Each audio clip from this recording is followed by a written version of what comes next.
Well, hi everyone. Happy Thursday before a long weekend. Thanks for sticking with us, and welcome to our session. We are going to be talking about building market share through digital maturity. And so some of the questions that we are aiming to answer in this conversation are, what is digital maturity? What was the digital maturity index, that tool that we used? What does it mean for our audiences? And then what can be done about it? We want to make sure this feels actionable. And then we're also hoping that there's time for discussion. We don't plan on speaking at you for 30 minutes and hope that we have some time for questions and conversation at the end. So before we dive into some of the research and the meat of the conversation, we just wanted to start with intros. So my name's Mary. I lead the brand and customer insights team at salesforce.org. I majored in psychology in college. I have an MBA in design strategy. So I really love nerding out about the human experience, understanding what drives people, and figuring out how we can create experiences to meet those motivations. And I've been at .org for 6.5 years, which seems crazy, but I'm admittedly less connected to the partner community in my day-to-day. So I'm really excited to be here today to talk about some of the recent research that we did around digital maturity, specifically as it pertains to the buying journey. So when Laura and I were talking about how we wanted to structure this session, we thought, okay, like it's great to share our backgrounds and all, but we also wanted to share some of our more recent reality and do that by way of some of our COVID reflections. So we're going to share our favorite purchases, COVID purchases, hobbies, and some things that we just never quite committed to as much as we thought about it over and over. So feel free to share yours in the chat as well. So I jumped on the gallon water bottle trend. It's a little bit ridiculous, but honestly, I don't regret it at all. Not that I drink a gallon of water every day, but because if nothing else, it actually holds my habit of leaving a trail of water glasses around my apartment a little bit in check. I also got really into making puzzles and had a whole like puzzle swap with some friends going on. And it was a good thing to do on calls and non-screen activity. And then the thing I kept getting close to buying but never did was new shoes.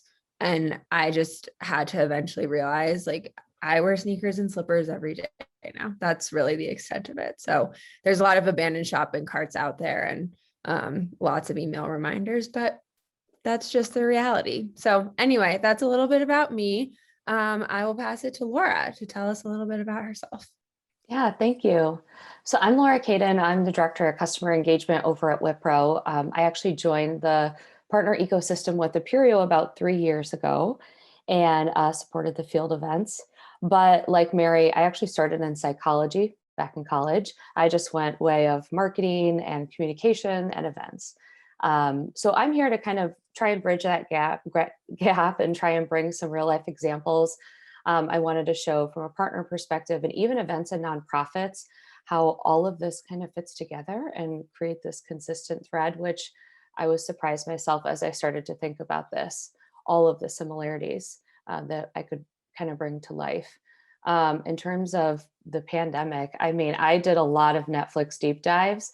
I was normally a person that wouldn't let myself watch TV. And I just got to the point where I said, I'm going to engage in every single virtual museum, virtual food tasting, wine tasting, every Netflix series, even Tiger King. So, and also those virtual workouts.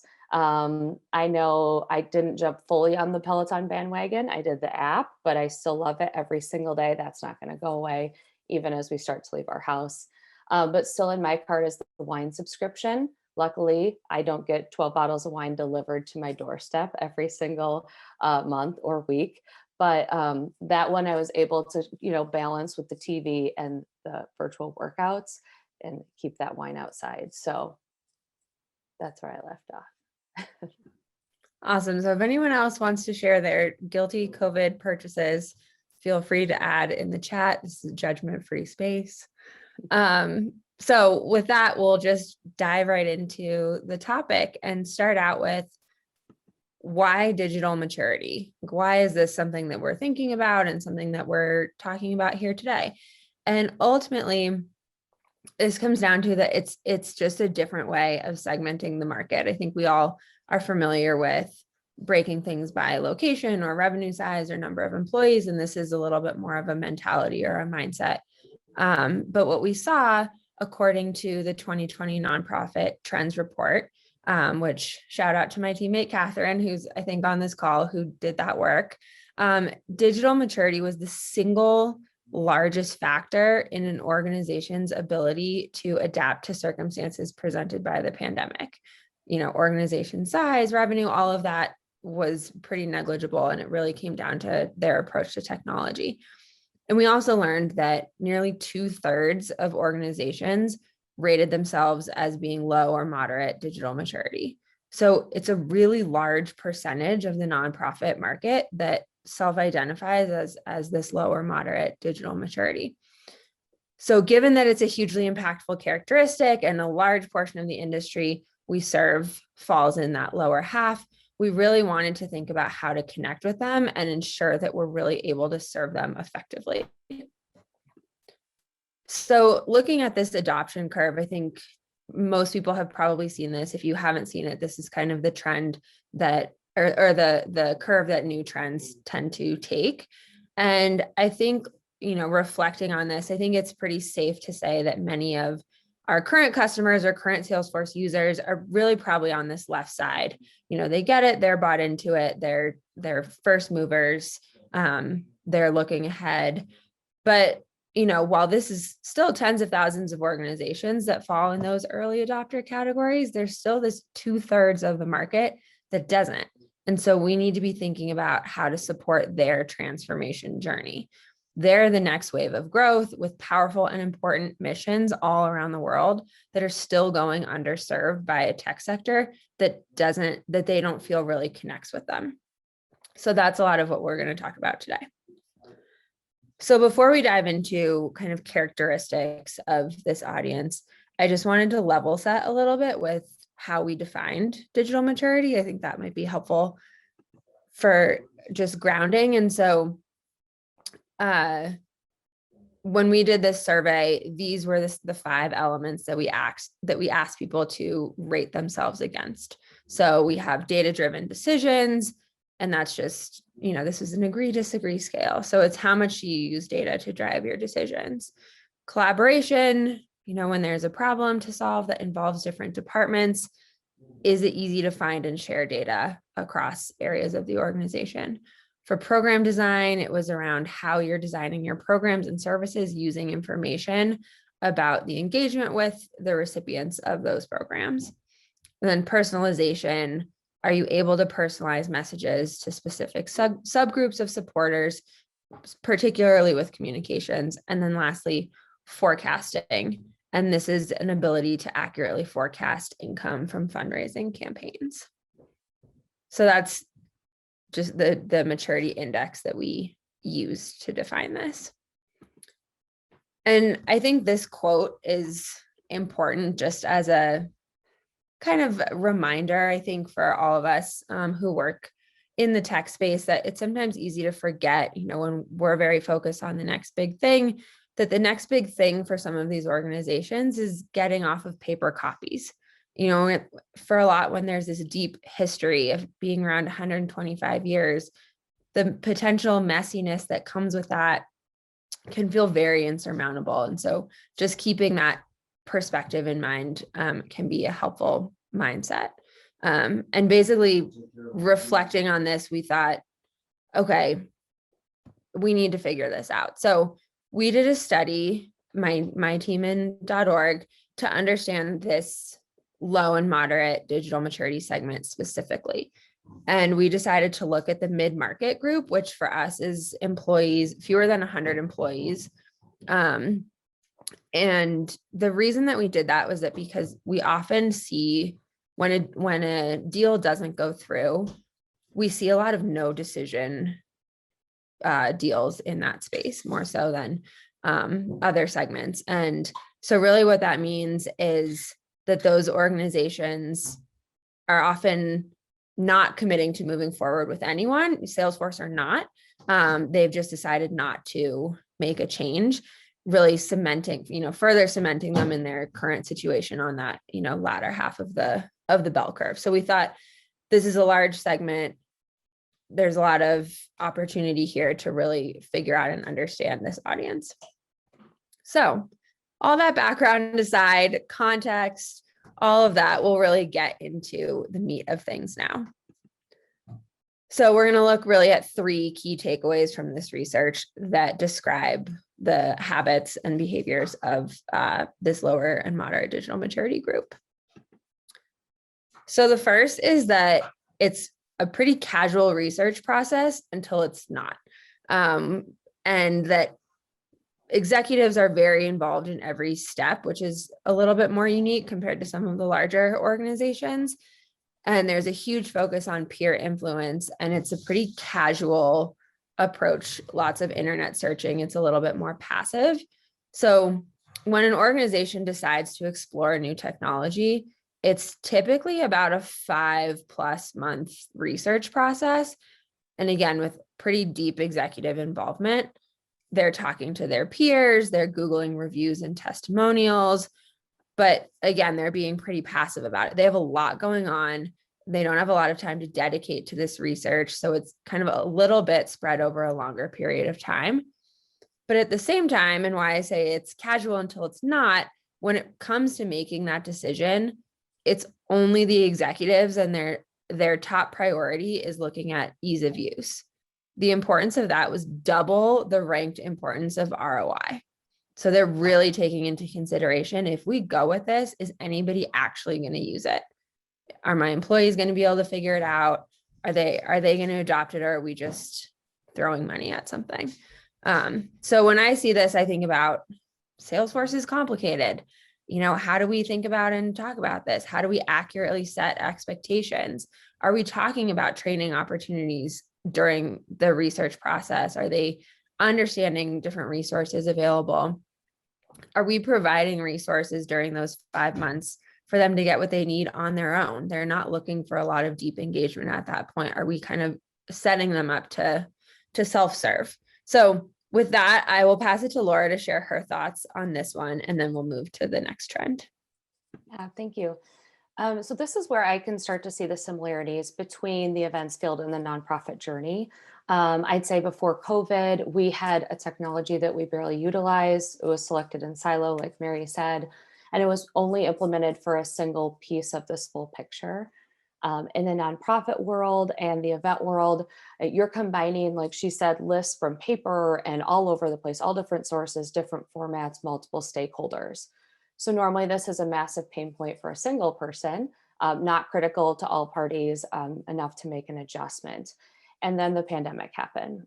So you see the full calendar of events, the pandemic, and now all of a sudden, here's my example brought to life, that before COVID, we had this internal platform. It had really limited features. It was mostly just used by marketing. Frankly, no one really knew how to use it.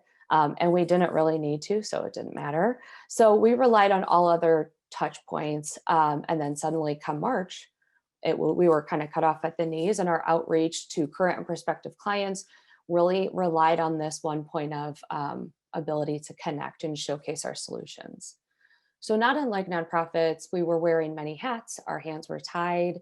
We were tethered to this existing contract for this product that was not top of mind until right now. So we were expected to learn it, connect, and perform pretty immediately.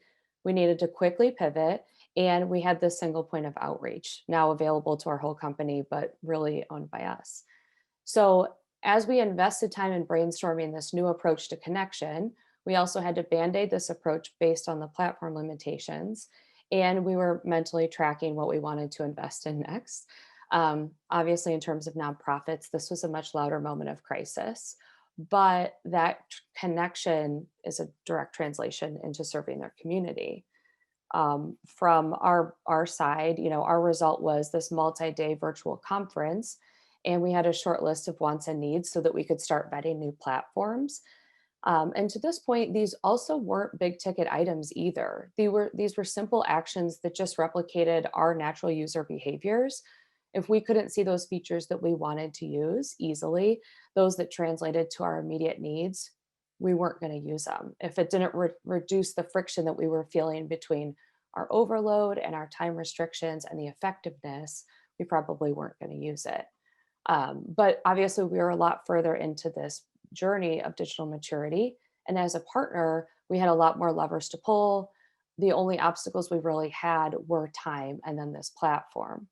But for many nonprofits, their ability to pivot at this time actually impacted all of their outreach. And then they could quickly see that, their peers handled all their information differently. It was all in different places. And they probably were also stuck with something that was based on a decision of cost savings or that single point of view. They didn't have this option. Now, to Mary's point, many of these other components of digital maturity that she laid out were also absent. And so now the question we ask ourselves is, how do we paint this picture of all of these pieces fitting together? Because that quick pivot actually translates to maximum impact of mission. That was a great segue, Laura, to the second theme, which is that the connection between technology and mission delivery is inconsistent. So triggers for evaluating new technology are really driven by immediate operational challenges, not larger abstract goals. But at the same time, organizations cite that their mission is their absolute most important thing. So while we weren't in these interviews, we weren't hearing things like build deeper connection with my supporters or reach new audiences as reasons for seeking new technology. We were hearing these very transactional and tech focused things, new features, increased efficiency. The interviewees really didn't touch a lot on mission goals, despite talking about how important their mission was, and it was really their main focus. So when asked specifically about the role of tech in achieving their mission, the connection was less strong in the nonprofit side than on the education side. And while we're focusing this presentation on the nonprofit side, I wanted to share this because I think the context makes it impactful in seeing that difference between 46% and 65% on the education side. And that while overall on the nonprofit side, there is value seen in technology, that critical contribution to my mission is less than 0.5%. And it's, about 20% lower than the education side. So this disconnect can contribute to that 5-month research process, potentially extending it even longer. Their mission feels very urgent and the technology feels less so, because it's seen as more of a Band-Aid fix for some of these kind of transactional things. So many of these organizations, especially over the past year, have been so in the weeds of their day-to-day. And unless they feel like technology is going to help ease those day-to-day pains, it feels unimportant. It feels like something that can be pushed off. So we need to think about how we can make this connection stronger and clearly connect, technology advances with their mission, while also making sure we're, meeting them in that moment where they're seeing that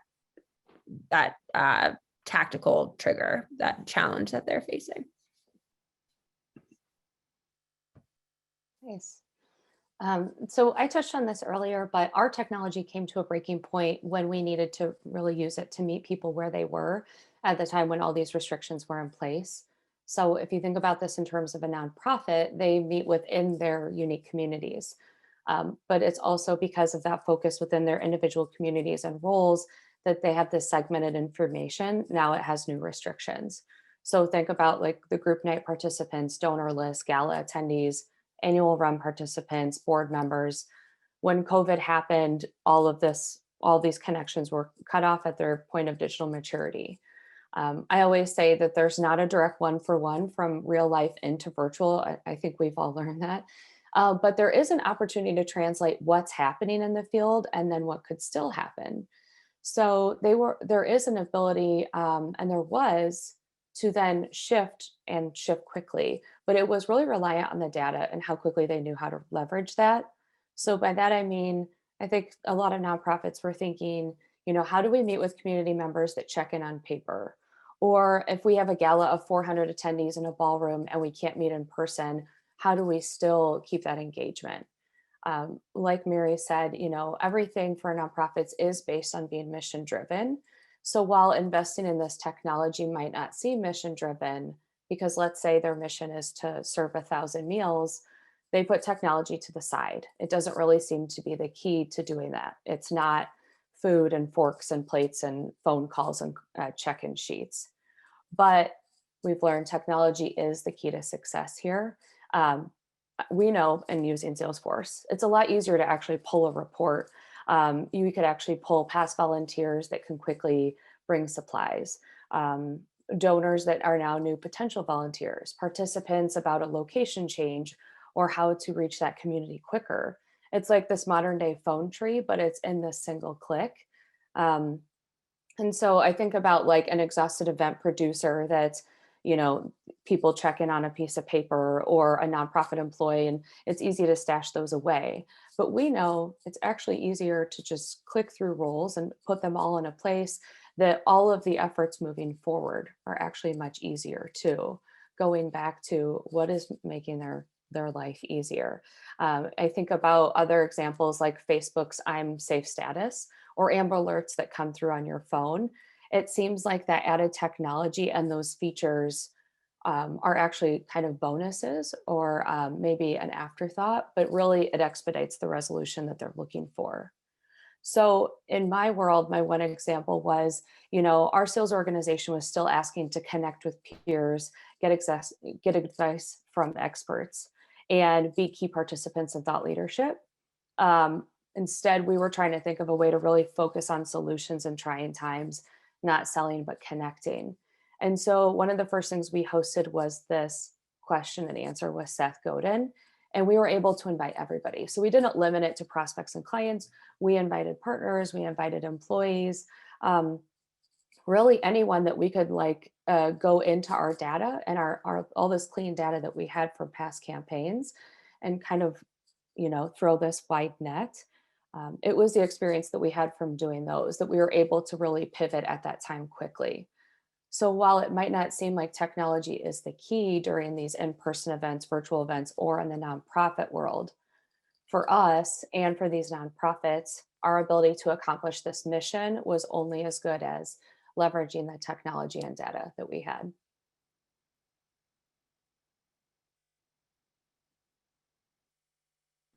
Awesome. Sorry, I couldn't find the unmute button. Good. So as Laura touched on, there's a range of experiences, and I think just hearing from her experience over COVID is very different than mine, and I just am really grateful for that perspective. We're going to dive into the last key finding, and this one, for me, selfishly, was one of the most interesting ones, and that was the fact that language really matters. So we use the expression digital transformation all the time.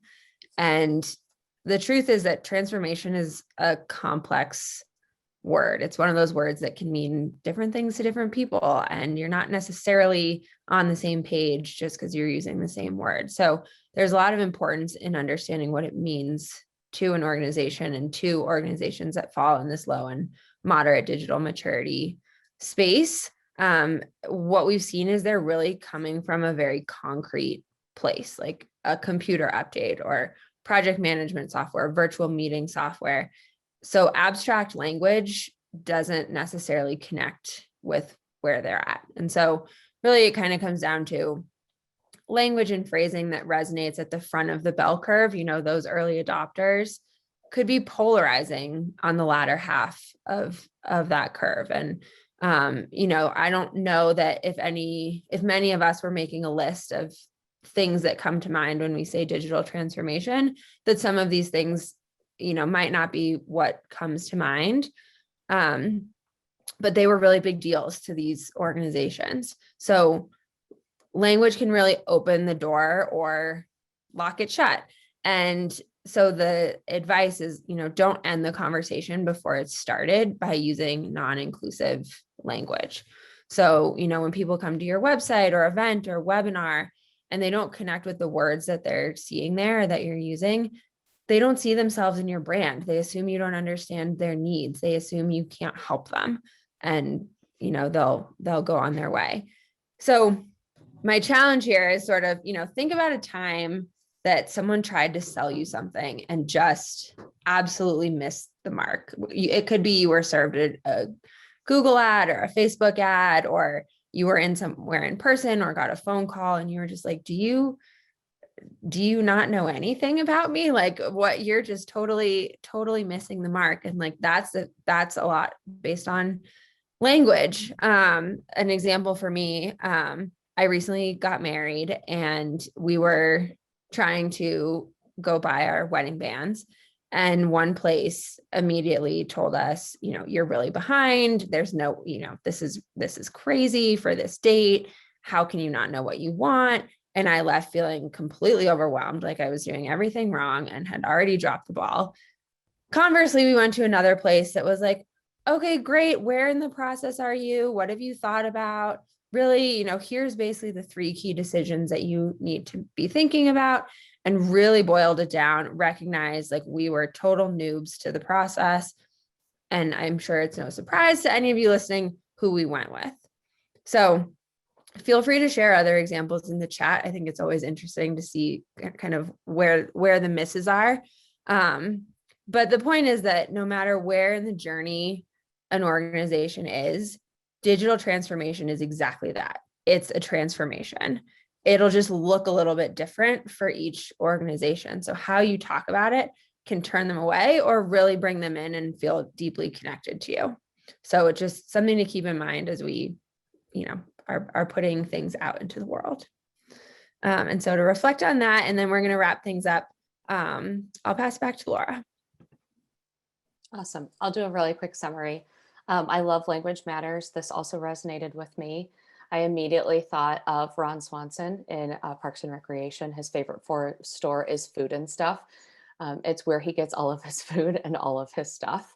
A really quick summary was the fact that, digital transformation and technology, that deep dive into the technical speak, like she said, it can be very isolating. On our team, we talk about how we have a list of acronyms that we refer to on calls because there's so many, right? But I thought of an example of even being able to walk in the room and being able to talk to a nonprofit about like, here's a scenario. We need a new lead for our group night. What do we do? In a nonprofit world, you probably, the executive director, donor relations, events chair, you have 7 people, you walk into a boardroom. They're trying to determine who the most engaged person is to put in front of this group of people on a regular basis. Now, they probably have laptops and books and phones and everything. They spend 3 hours in this room trying to come to this conclusion where we know, again, you could pull a list of warm leads, right? You can find out who donated through newsletters, who attended all the galas, who actually makes a donation every single spring. And you could put it all in one place, and then you could send them out a single email from an executive director that says, we know that you're engaged in our organization and we'd love for you to be here. Now that's a real case scenario that a lot of them probably can resonate with. And then you've immediately given this room of 6 people their time back. And that's really the translation of the value versus the cost of the software, the cost of the seat, and any of those things. It's, we've just made your life easier. We've given you data to leverage quickly and easily to get to the point, and now you can focus back on your mission, and maybe you're not exhausted by sitting in this room for 3 hours. Awesome. So we will just wrap things up quickly and just answer this question. What can you do with this? So I took a very rough pass at some ideas on how to bring these themes to life, but this really depends on you and your work and your organization. And this can be a fun exercise to go through with a colleague, to brainstorm, or with a team, and pose these as questions. How might we use language to make less mature organizations feel welcome? How might we support busy executives in their research process? how might we build a clear connection between technology and mission, and just let the ideas fly, and hopefully a few stick. Um, but with that, I just want to say, and then I'll let Laura wrap it up. I don't know if we have time for questions, unfortunately. You can reach out to us. We're both on Discourse for the conference. Find us on LinkedIn. Feel free to shoot me a message or an email. Like I said, I'm new to the partner community, so I hope this was helpful. But also, if you have suggestions or ideas for how my team's research work can be more helpful to the partner community, I'm all ears. So definitely shoot me a note. And yeah, thank you. Thanks for coming. And Laura, over to you. Real quick, no, I appreciate being here too. This was great. I think being able to see how that technology drives the mission is really the goal here. I think, talking to a lot of exhausted people who are passionate about a cause, teaching them that they can leverage this technology to actually meet their cause and meet their mission and do that easily, is a relief and probably provides all that value, like we said. So hopefully this was helpful, but it was a great way to spend 30 minutes. So thank you.